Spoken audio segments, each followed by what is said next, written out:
Welcome to the podcast, Lighting the Educational Flame, created and produced by educator and author Mark Hoberman, owner and director of Grade Success Tutoring. The purpose of this program is to offer our listeners a variety of stories dealing with many interesting topics surrounding education. It is our hope that students and parents alike will benefit from the wide range of topics, including study skills, test prep, anti-bullying, sports, music, and more. A special aspect of our podcast is that the shows will also feature a teen guest host. We hope you enjoy our show, Lighting the Educational Flame. Hello and welcome to this week's episode of Lighting the Educational Flame. I'm Mark Hoberman, and it's my pleasure to introduce today's guest host, SUNY Albany student Melissa Cowie. I met Melissa at a presentation I made at the Honors College about my memoir, Search and Seizure, Overcoming Illness and Adversity. We are continuing to speak with high school and college students who wish to be guest hosts on our podcast. So please email us at info@gradesuccess.com to inquire about being a guest host on our podcast, Lighting the Educational Flame. Our guest today is Stephen Hill, CEO and founder of Speak Sobriety. Stephen's one of the most important guests we've had so far. His story is truly inspiring, and he shares his message about the importance of sobriety with high school and college students across the nation. I actually met Stephen more than 10 years ago when he came to my company, Grade Success Tutoring, for SAT prep. Now, after more than a decade, Stephen and I are working together again, but we are actually dealing with something much more serious. So, Stephen, I want to welcome you to our show. Thanks, Mark. Before we begin, Stephen, could you please tell our listeners how to contact you and learn more about what you do? Sure. To contact me, you can just go to my website, speaksobriety.com, and there should be a contact form on there. If you send it, I'll get back to you within 24 hours. For emergency purposes, for treatment planning or interventions or things like that, you can always reach me on my cell phone. My number is 845-323-1888. Excellent. Well, thank you so much. And I know that Melissa has prepared some very thought-provoking questions. So, Melissa, you can get us started. Okay. So for my first question, I was wondering what was the hardest part about your recovery, and was it a challenge that you were emboldened to take or something that you were nervous about? The hardest part about my recovery was that I had failed so many times. I entered my first treatment program when I was 16 years old. It wasn't strictly for drugs and alcohol. It was more for behavioral, but I was smoking marijuana. I was drinking alcohol. I had tried Xanax and cocaine and different drugs, and I was kicked off the hockey team. I stopped going to school completely, and so I ended up in a wilderness program. And from there, I started to go to 28-day inpatient programs. I went to 5 or 6, and every time I would come out and I would do the same thing over and over again, except each time it was getting worse and worse.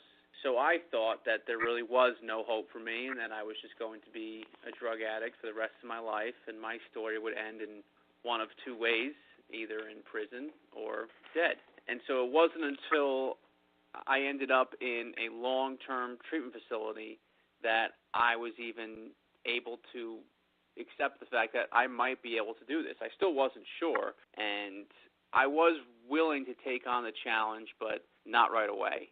You know, it takes a while for the drugs to get out of your system and for your brain to start thinking clearly. All I could think about was drugs for a very long time, and it was about 5 or 6 months before I realized that I woke up in the morning and the first thing on my mind wasn't drugs and alcohol. So that's why these 28-day programs, yes, they're a good start, but for somebody like me who was abusing opioids, which are any type of prescription painkiller or heroin, it takes much longer. And, at that point, yes, after the 6 months or so when I started to feel better and look better and things seemed to be going my direction, I was willing to take on the challenge, but was definitely nervous about it. Okay, and how would you compare the treatment that you received for alcoholism and addiction to the treatment of other genetic disorders like Mark's? Well, I would say that the stigma for a drug addict or an alcoholic is pretty bad because the way the disease manifests itself comes out a lot of times in a criminal way.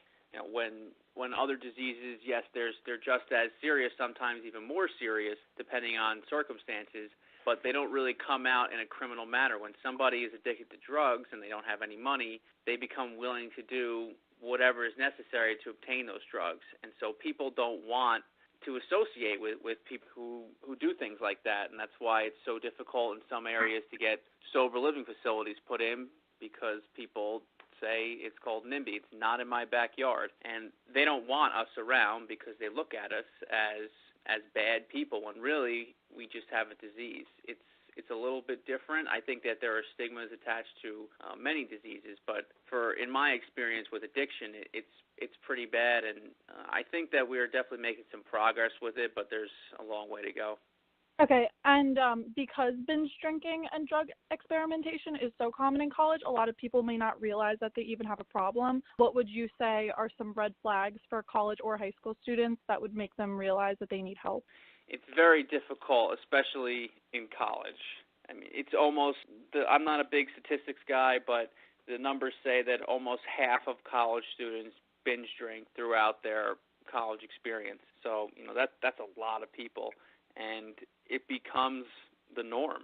So it's very difficult for someone to realize that they have a problem when so many other people are doing it. Now, there are some people who will binge drink on the weekends, and they won't during the week, and they'll be able to maintain their grades.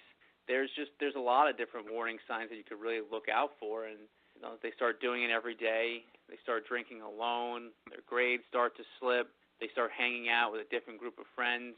The only purpose for hanging out is to get high or to get drunk. It's difficult to say who it's going to happen to, because there are some people who go through phases in high school, there are some people who go through phases in college, and then they mature and they kind of grow out of it, and then there's other people who just progress to harder things. I know for me that I never stood a chance. I know I was born with a disease of addiction, and I know that I probably would have ended up where I was no matter what. There's maybe one circumstance where if my parents sent me to a boarding school after my wilderness program, that maybe I would have ended up going to the military afterwards, and things might have been different. But it's very hard. But those are just a few of the warning signs to look out for. But for a group of friends, especially a close group of friends, they know each other, and so when they see something wrong, most likely there is something wrong. If they think it's wrong, then most likely there is something wrong. So to speak up about it is a really important thing. Early intervention before it gets too bad that then you really have to take things to the next level. And what do you find to be the most effective method in increasing sobriety among college students? And does that method differ to how you encourage adults to reach sobriety? One of the biggest issues that young people had, especially when going to support groups like AA, was that the room was just filled with a bunch of old guys who told you to don't drink and go to meetings. And while that may be true, there are a lot of young people's meetings now, and a lot of colleges are starting to implement collegiate recovery communities where there's on-campus housing and everybody who lives in these houses is sober, and you form a recovery community to support each other, to help each other, and to learn how to do fun things sober, which is very hard to do when you're in college, especially when everybody else around you is, not everybody, but a lot of people around you are just drinking and drugging all the time. So it's, for me, what works the most is having a purpose and having a passion and finding something that is much more important to me than drugs and alcohol, because for a while that was the most important thing in my life. It was my identity. It became who I was. And so now I've completely flipped the script, and now sobriety is my identity. Helping other people is my identity. So that's something that I truly believe helps people avoid and overcome addiction, is by finding a passion and something that really makes you happy. Okay, yeah, and it seems like you were always really willing to educate and inspire others about your illness and recovery, as where with Mark, it took him a lot longer to feel comfortable sharing his story. Was there a point after your recovery that you felt discouraged to speaking for others, or was it always just something that you knew you wanted to do? So I definitely didn't know that this was something I was going to do, because I had no idea if I was ever even going to stay sober. While I was using, I definitely wasn't willing to talk about it with anyone. I never even had any form of social media until recently, because I never wanted anyone to see me or know what I was doing. I wanted to be completely left alone. Speak Sobriety just kind of happened. It wasn't something that I planned on doing. When I was 6 months sober and I was in a treatment program, I was in an extended care program called Turnbridge in New Haven, Connecticut. It's like a step-down program. The program director asked me if I would go speak at a high school. And I went with 2 other guys, and we each had about 20 minutes to speak. I mean, there was a Q&A afterwards, and then a bunch of the students wrote letters to us thanking us for coming. And one of the teachers, or I believe it was the principal, called the program director and told them what a great job that I did and that they wanted me to come back. And then I started getting asked to speak at a few other schools, and then I started speaking in classrooms and a few town hall meetings. And I don't know what it is, why I'm so willing to share my story so openly. I just think that I am who I am, and if somebody is going to judge me for it, then I don't need that person in my life. And I know that it helps a lot of other people. It's really what worked for me is hearing that real-life story. So for me to share it and possibly help just even one person is worth it to me. And going off of that, do you ever face any criticism when sharing your story? There were a few times at town hall meetings where I got some questions about, the way drug addicts behave and what I think should happen to them. And I don't think that people are willing to say a lot of this stuff to my face, especially when I'm standing up there in front of a large audience and there's so many other people in there who admire what I'm doing and who are supporting me. But I do hear things behind the scenes. I mean, I heard it for a very long time while I was using. People judge me. They judge my family, especially my mom and dad, about the way that they handled me. And so I know what that's like, and I have learned to just ignore it. If anything, I use it as fuel to keep going and to prove that person wrong, and that's just the way I go about it at this point. I don't let it bother me when people use words like junkie. It's just sometimes people just need to be educated, and they just don't really understand what it means to be somebody with a disease of addiction, and that's part of the reason why I do what I do.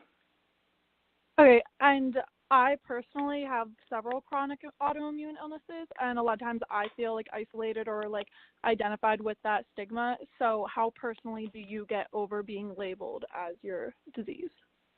I get over it by just going through it. I don't shy away from it. I am who I am because of my addiction, and my identity today is sobriety and is helping other people. So especially with what's going on in America today with the prescription drug and heroin epidemic, it's becoming more and more accepted that this is a real problem and that you don't have to come from a broken home or be abused child to end up suffering from this disease. So I face it head on. I show up for life. I'm a reliable person. I do all the things that a good sober man should do, and I live by certain principles. And this, by me doing that, it goes towards knocking down the stigma attached to it. By just being a good person, it shows that people with addiction can overcome it and are most of the time good people. And what would you say to someone who feels like they can't get out of that hole that they're in, who have been tried to face their addiction and failed? What would you say to someone who is feeling discouraged? It's got to be very individualized, but when I really speak to somebody who's down and out, I like to sit down with them and let them talk and let them tell me their story, and then I kind of share some of mine. The most important thing to me is time. Time for your brain to heal, time for your body to recover. I would take going to a state facility for 6 months over the best treatment facility in the world for 28 days because that's what your body needs and that's what your brain needs in order to even begin to think clearly. It depends on the person. If somebody's smoking marijuana and they haven't progressed to anything harder, maybe they don't need that level of care yet. But for somebody who's an opiate addict like I was, who was abusing close to 1,000 milligrams of Oxycontin a day, if you think you're going to beat it in 28 days, it's just not going to happen. I was down and out. I had failed multiple times, and I just kept getting arrested, just things were really bad. And so I would say to never give up hope, and that there really is a better way and a life beyond your wildest dreams. Well, with that, I'd like to jump in real quick. So, Melissa, thanks for those excellent questions. I have a couple of quick questions for you, Stephen. So, first of all, can you tell us about how you consult with families who are experiencing struggles with their children who might be addicted to drugs and alcohol? And I know you do a lot of, presentations to the masses, but how about that, particular family with an issue that's going on in their family? So when I started speaking at community forums, high schools, middle schools, colleges, afterwards I would, of course, get parents and teachers and students coming up to me and talking to me about their own struggles, but a lot of the times they had somebody else in their family who was struggling with addiction. Sometimes it was the mother talking about the kid, and sometimes it was the kid talking about the parent. It depended on the situation. So I started coming up with treatment plans and trying to help families avoid some of the costly mistakes that we made. I mean, my parents spent a fortune on treatment, and we did a lot of things wrong that I try and help families with today. And so if a family does have a loved one suffering from the disease of addiction, I meet with the family, I find out everything that they're going through, and I work with different treatment facilities of all different levels of care, and we try and find the best fit for them.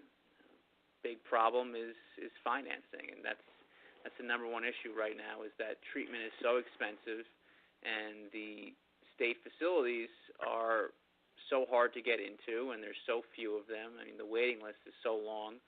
So that's going to be part of my mission too. But for now, I just try and help point families in the right direction and share my experience with them and let them know what worked for me and what didn't. I know firsthand in recommending some people to you how helpful that has been. Something as an educator for 33 years that has always kind of bothered me, because I think the answer is going to be in the positive. Is it true that once you're an addict, you're always an addict? I believe that for me. I can't speak for other people. I believe that I am an addict and I will always be an addict. If I go to a support group, I identify myself as an addict. I identify myself as an alcoholic. Even though alcohol wasn't my thing, I know that when I drink, bad things are going to happen, and I'm most certainly going to end up back to my drug of choice. So even though I am not actively using, I know that if I did pick up that first drink or that first drug again, it would end badly. I tried it enough times to know that, for me, that I cannot drink or drug safely. And so for the rest of my life, I know I have this disease. And whether or not I choose to wake up the beast, is a lot of it at this point now is on me. When somebody is stuck in addiction and their body and their brain is addicted, most of the choices that they make are out of their control. But once somebody gets clean and sober and they're thinking clearly, picking up that first drink or that first drug is in their control. And I know I have to do certain things and avoid certain situations to protect my sobriety. Everything good that I have in my life today is a direct result of sobriety. And if I lose that, I know I will lose everything else. So even more than my family, even more than my fiance, even more than anything else, my sobriety is most important, because without it, I lose everything else. Well, that's a great answer, and I think it's a really important concept for families who are struggling with this issue to grasp. So Stephen and I are working on something together, and Stephen, could you talk a little bit about the project we're working on? Yes, so I wanted to give a little bit more of an in-depth story of my journey to recovery. I can only say so much in a 45-minute or even an hour presentation, and so I decided to talk with you, Mark, about writing my memoir. And Mark and I are working together right now on Speak Sobriety, A Journey to Recovery. It should be coming out this fall, and it's going to be from start to finish, from before drugs, what my life was like growing up, what happened, how I turned to drugs and alcohol, how I got started, and the destructive path that I went down. And then it's going to be about how I got clean and sober and what my life is like today. And we're really excited about it. I think it's really going to resonate with a lot of people, especially, again, with what's going on today with the prescription drug and heroin epidemic. And, that's my story. The painkillers is what really took me down. The heroin is what really took me down. And it started with marijuana and started with alcohol, which are gateway drugs. Well, thanks for that. And I have to say that, although I'm biased, I have been working with Stephen on the book, and the story, I can tell you, as an educator and a parent, this is a must-read for teens and parents alike. And a lot of it is tragic. Some of it's funny. It's tremendously informative and interesting, and I think it's a must-read and should be in all schools. So it's a very important thing that Stephen's doing. I do want to give thanks again to our special guest, Stephen Hill, and kudos to our guest host, Melissa Cowie from SUNY Albany. Yep, thanks for being here. For more information on Stephen Hill, go to www.speaksobriety.com, and to contact us, to ask questions, or to see if you would like to be a guest host for one of our podcasts, email us at info@gradesuccess.com. This is Mark Hoberman, thanking you for listening to today's podcast on Lighting the Educational Flame. Thank you for listening to Lighting the Educational Flame with Mark Hoberman. To contact Mark, email him at info@gradesuccess.com.